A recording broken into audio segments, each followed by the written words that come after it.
now available on Bell smartphones and tablets.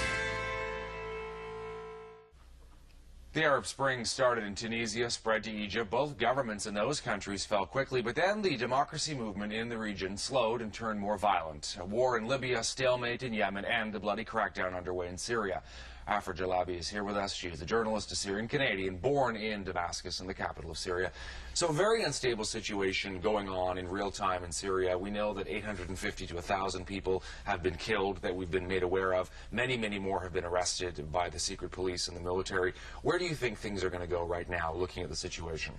In general, I'm optimistic because this was inevitable. Democracy is arriving in the region. People are fed up with the dictatorships that have really basically taken entire nations hostage. You have in Syria a family that has taken a nation hostage for over 41 years. The country was handed down to Bashar al-Assad from his father as if it was a treasure box.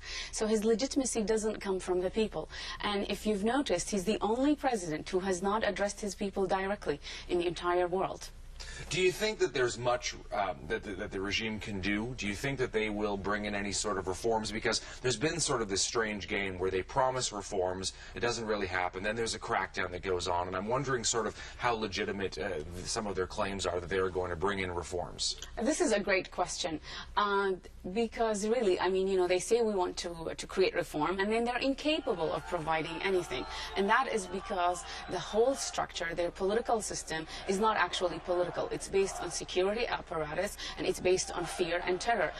They've been imprisoning people, and they cracked down even before, during the father's reign, on any sort of protest.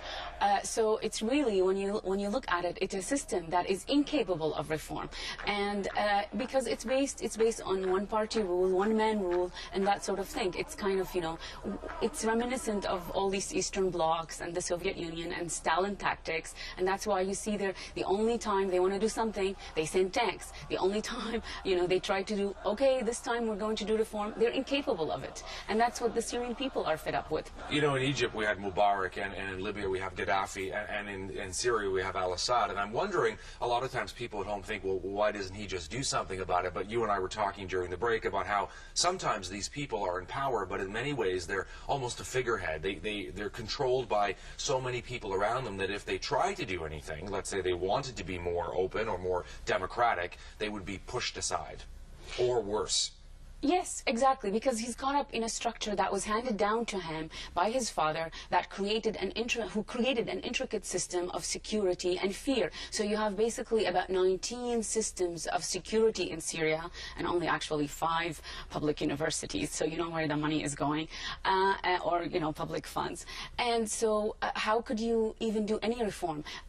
A lot of people had faith in Bashar al-Assad when he came. Really, they wanted to believe in him, that he's a young doctor, that he would do something to clean daddy's business, basically. Western educated? Yeah. Well, not, I mean, you know, he just lived in London for 2 years, and sometimes he even apologizes for not knowing English enough. So I don't know what he was doing. I don't think he really got exposed enough. He probably remained within a certain milieu in London. So preparing maybe to pursue his medical career when his older brother, who was being groomed to become the president, died in a car accident. He was called back to become actually the ruler.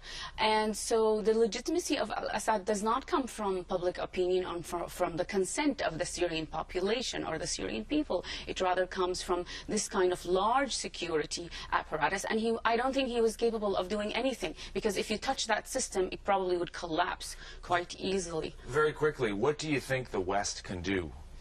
Create really humanitarian pressure. The Syrian public, inside and outside, whether opposition figures outside or human rights activists inside, are unanimously agreeing that they do not want international intervention. However, they do want the international community to pressure Syria to allow foreign or neutral investigators and observers. They also want foreign media to go, and Syria actually really took a great deal of care to not allow any sort of media. And if you've heard the news, the Al Jazeera TV journalist, yes, I mean the Canadian woman, disappeared, and we're getting news that she probably was handed to Iran. So really the Syrian regime made sure that there's no media allowed to create their own smear campaign about these peaceful protesters.